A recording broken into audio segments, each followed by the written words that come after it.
हमारा चित्त जहां जहां जाता है और फिर हमको लगता है कि यहाँ हमारा चित्त लग जाए तो यहाँ हमारा हित हो जाएगा।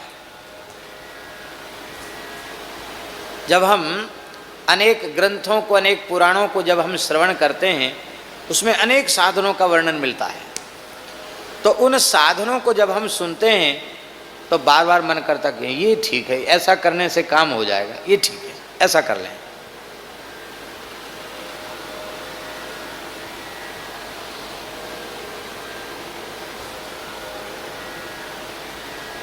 तो हमारा चित्त वहां लगता तो है, लेकिन जब उन साधनों का अनुष्ठान हम करने लग जाते हैं तो उसमें नित्य नए दुख उपस्थित होने लग जाते हैं। बार बार विघ्नों से अभिभूत होता है साधक, और जब अनन्य भाव से भगवत शरणागत होकर भजन करता है तो विघ्नों से अभिभूत नहीं होता। क्यों नहीं होता? क्यों नहीं होता? इसलिए नहीं होता है कि नामाश्रयी की रक्षा स्वयं नाम महाराज करते हैं। नामाश्रयी की रक्षा स्वयं नाम ही करते हैं। शरणागत की रक्षा करना ये भगवान का धर्म नहीं है, ये हमको उनको सिखाने की जरूरत नहीं है, क्योंकि वे खुद कह रहे हैं शरणागत कहूँ जे तजहि निज अनहित अनुमान, ते नर पावर पापमय तिनहि बिलोकत हान।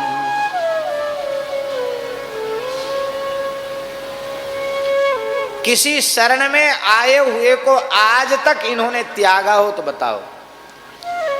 शरणागत अनन्य भाव से शरण में आए हुए भक्त को, नामाश्रयी को किसी विघ्न ने अभिभूत किया हो, अब उसके बाद उसका घोर पतन हो गया हो, ठाकुर जी ने उसको ठुकरा दिया हो, फिर उसकी तरफ देखा न हो, ऐसा कोई बात, ऐसा कोई हो तो बताओ। 100 अश्वमेध यज्ञ करने वाला नहुष 100 अश्वमेध यज्ञ किए थे। कितने? 100 अश्वमेध यज्ञ। इसको कोई ऐसा नहीं समझना गाजर मूली के जैसा अश्वमेध यज्ञ को नहीं समझना। जयपुर महानगर के स्थापक महाराजा जयसिंह ने अश्वमेध यज्ञ की इच्छा व्यक्त की थी कि मैं अश्वमेध यज्ञ करना चाहता हूँ। बहुत श्रीमंत थे वो। भारतवर्ष के तमाम विद्वान ब्राह्मणों को बुलाया, ब्राह्मणों ने मना कर दिया।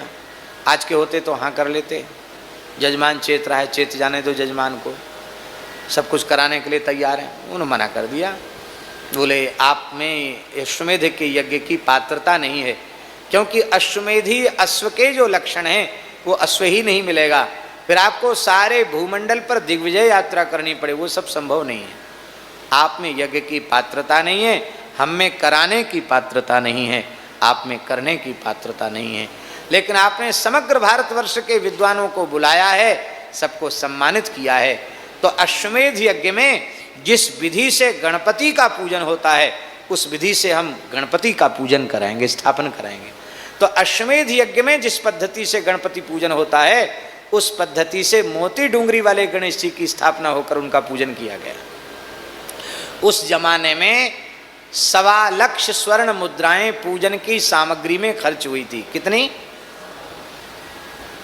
मोती डूंगरी के गणेश जी देखे? जयपुर में गए? कभी नहीं गए? अरे बड़ी भीड़ लगती है। हाँ, कितने कार्ड पहुंचते गणेश जी के यहाँ? आप तो गए ना मोती डूंगरी के गणेश जी? हम तो कई बार गए। तो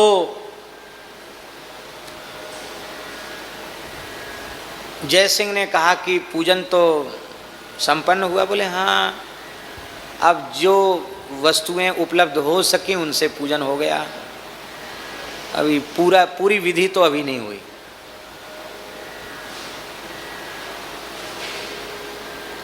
जय सिंह बोले अब हमारी समझ में आ गया कि हम अश्वमेध यज्ञ कर नहीं सकते थे। क्यों? गणेश पूजन में ही टें बोल गई।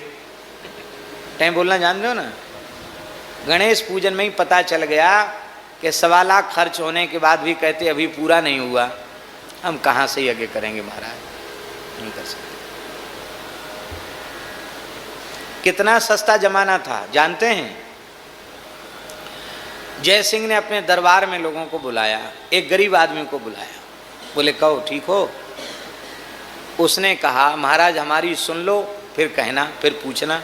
हाँ कहो, आप नाराज तो नहीं होंगे?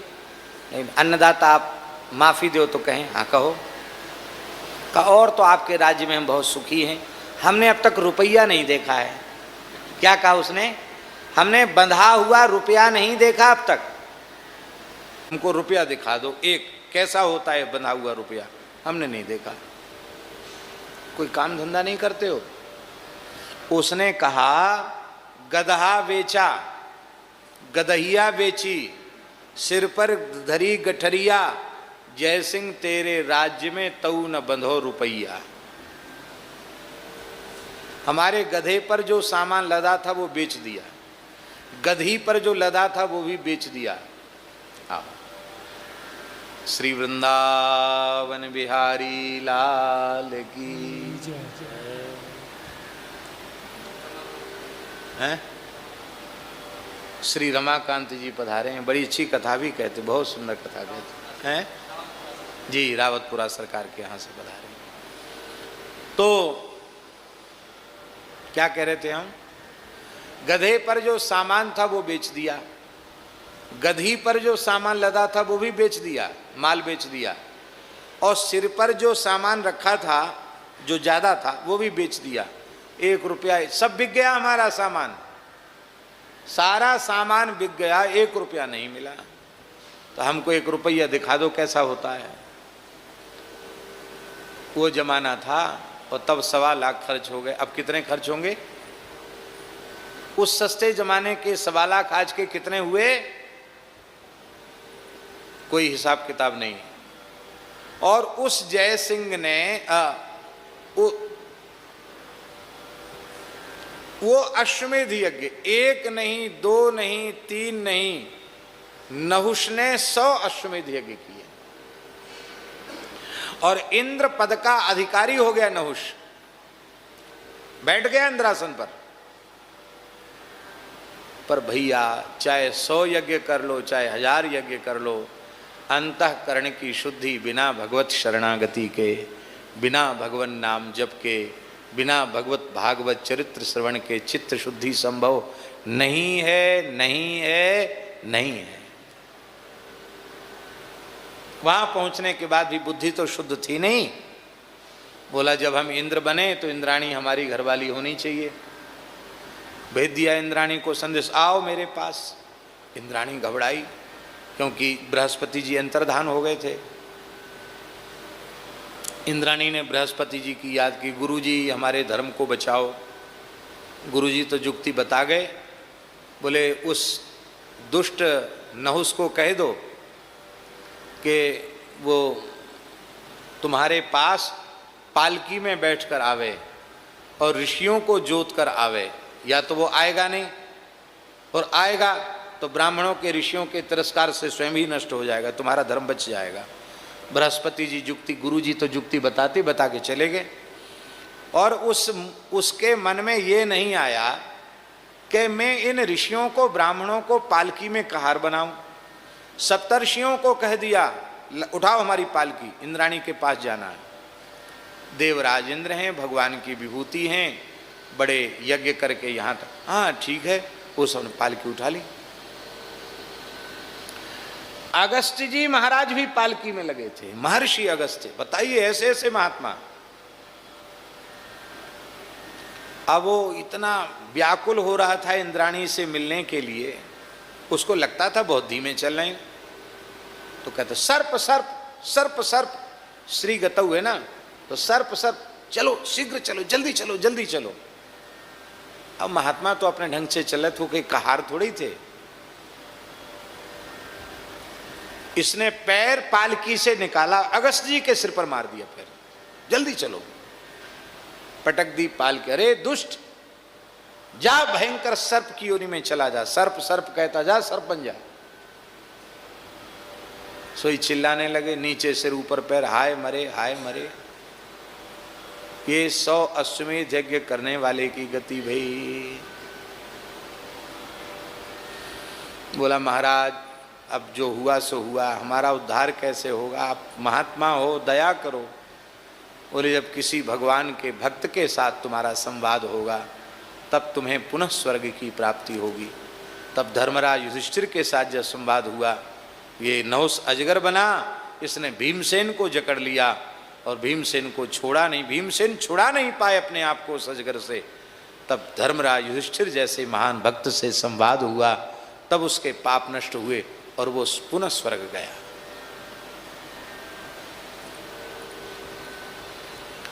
चलो नहुष की बुद्धि शुद्ध नहीं भई तो कोई बात नहीं। अरे शचीपति देवराज इंद्र की बुद्धि तो शुद्ध हो जाती। यदि देवराज इंद्र की बुद्धि शुद्ध हो जाती तो वे अहिल्या पर कुदृष्टि नहीं करते। भैया चित्त की शुद्धि भगवत शरणागति से होगी, भगवत भजन से होगी, कोई साधन नहीं। देवता बनने के बाद भी चित्त शुद्ध नहीं होगा। साधो भाई, मलुकदासी का पद, अपनी करनी नाई, जे करनी का करें भरोसा, ते जम के घर जाही। साधो भाई अपनी करनी नाही, लक्ष्य गऊ दे अन्न खात थे, राजा नृग से प्यारे, पुण्य करत और जमा गमाई, ले गिरगिट करी डारे। साधो भाई अपनी करनी नाही। श्री वृंदावन बिहारी लाल की जय। साधो भाई अपनी करनी नाही, गौतम नारी बड़ी पतिव्रता, बहुते कीने दाना, करनी कर बैकुंठ न पैठी, काहे भई पशाना।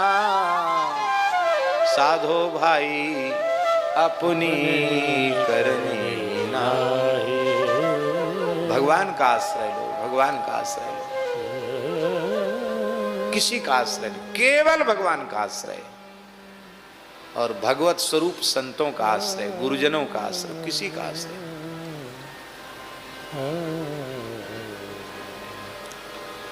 तो जहां जहां, हाँ, तो हम ये कह रहे थे जिन जिन साधनों की ओर ग्रंथों को सुनने से, पुराणों को सुनने से हमारी दृष्टि जाती है, और जब उन साधनों का आश्रय हम लेने लग जाते हैं तो तह नित नव विषाद अधिकाई, वहां नए नए विषाद। अब देखो कितने अच्छे साधन किए इन सब महानुभावों ने, लेकिन कोई पत्थर बन गया तो कोई अजगर बन गया तो कोई गिरगिट बन गया। क्या हुआ इन साधनों से? क्योंकि ये अपने कल्याण के ठेकेदार खुद थे, पर भजन करने वाले के कल्याण के ठेकेदार ठाकुर जी होते हैं। इनकी ठेकेदारी कच्ची नहीं है बाबा, हाँ, और सबकी कच्ची है। सब देवी देवताओं की ठेकेदारी भी कच्ची है, पर हमारे श्री हरि की ठेकेदारी कच्ची नहीं है। चलो एक कथा सुना देते हैं।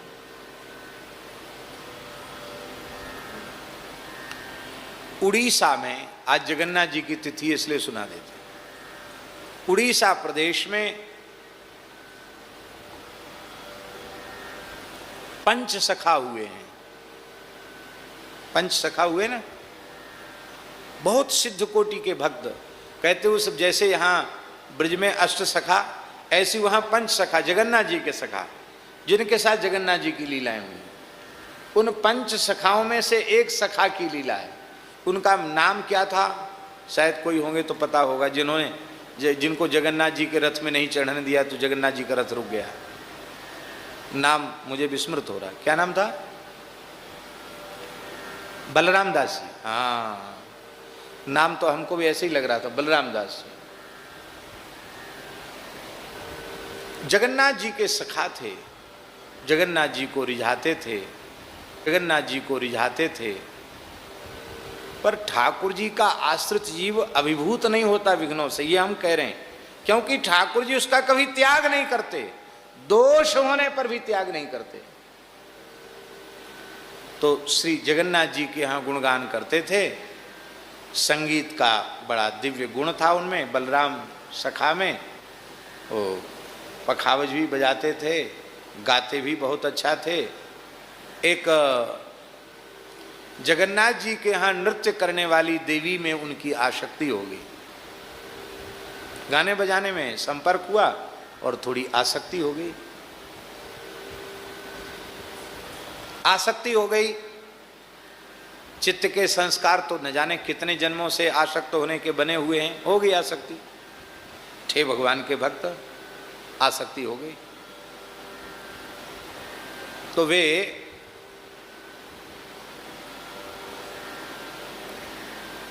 आज नवयौवन दर्शन हो जाता है आज, और नवयौवन दर्शन के बाद फिर प्रतिपदा को जगन्नाथ जी का दर्शन नहीं होता, द्वितीया को ही दर्शन होता है। तो प्रतिपदा के दिन वे उस नर्तकी के आमंत्रण पर उसके यहां पहुंच गए। आज जगन्नाथ जी में कुछ है भी नहीं, चले गए वहां, रात्रि को चले गए वहां बलराम जी। अब एक प्रकार से देखा जाए तो कितने बड़े पतन की बात है, वहां चले गए, रात्रि भर वहां रहे, और ये भूल गए कि दूसरे दिन जगन्नाथ जी की रथ यात्रा है। उस नर्तकी का समागम भी किया उन्होंने, वे ही वस्त्र उनके थे, अशुद्ध वस्त्र थे, रति चिन्ह उन वस्त्रों पर बने हुए थे।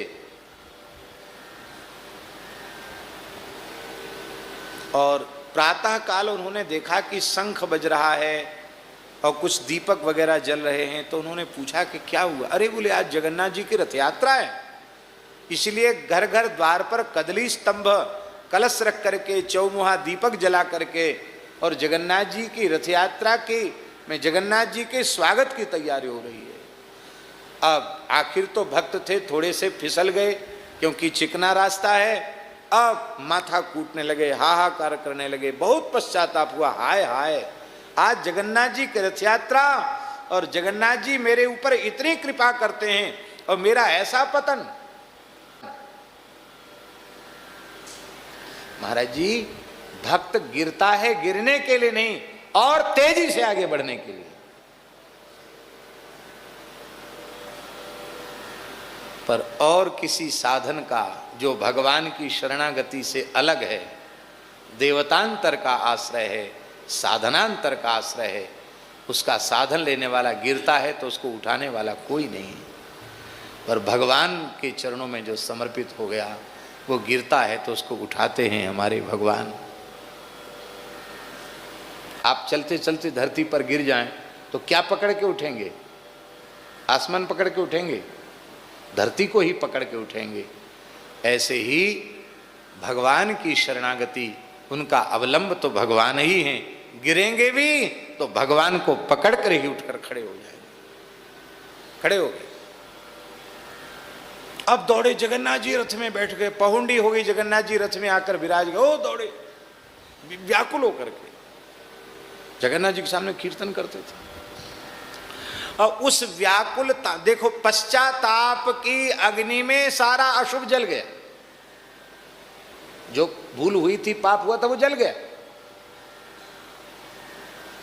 और अब शरीर का होश आवास पहुंच गए, रथ के ऊपर चढ़ने लगे।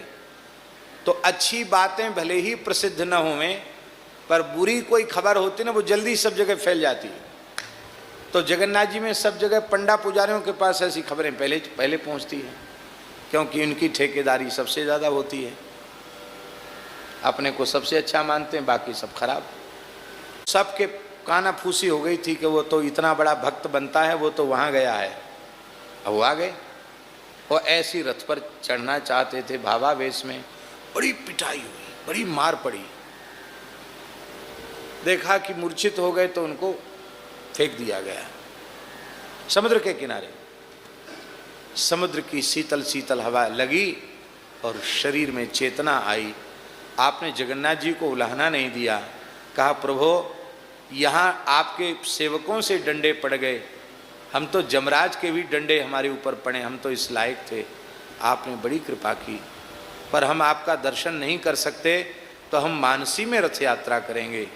आपने समुद्र की बालू में ही 3 रथ बनाए, एक बलभद्र महाप्रभु का, एक जगन्नाथ जी का, एक सुभद्रा जी का, और मानसी में उन तीनों बालुका से बने हुए रथों में भावना से अलग अलग रथों में ठाकुर जी को बिठाया, बिठाकर उनका पूजन करने लगे। अब महाराज वो रथ ही ठाकुर जी के रुक गए, तीनों रथ रुक गए, हिलना डुलना बंद हो गया। ठाकुर जी वो तो समुद्र के किनारे कर रहे हैं भावना, और इधर जगन्नाथ जी के तीनों रथ रुक गए। बलभद्र महाप्रभु, सुभद्रा जी, जगन्नाथ जी, तीनों के रथ रुक गए। आज शाम तक गुंडीचा पहुंचना चाहिए था, अरे आधी दूर तो पहुंचते। आधी क्या, ठाकुर जी रथ में बैठे तो हिले तक नहीं। ये क्या, रथ ही नहीं हिला है। बहुत प्रार्थना की गई जगन्नाथ जी की, राजा ने प्रार्थना की, महाराज क्या बात है, क्या आप इस बार रथ यात्रा में श्री गुंडीचा नहीं पधारेंगे? आपकी नीति कैसे पूर्ण होगी, आपकी विधि कैसे पूर्ण होगी? आर्त भाव से पुकारा। जगन्नाथ जी ने कहा हम तो बैठे हैं बलराम के रथ में, और वो जब हमें मुक्त करेगा, जब खींचेगा तब हम चलेंगे, उसके बिना हम चल नहीं सकते। बलराम जी को बुलाओ तब हम चलेंगे। तब पालकी लेकर उनको लेकर के आए, और बलराम जी जब आए तब जगन्नाथ जी का रथ चला।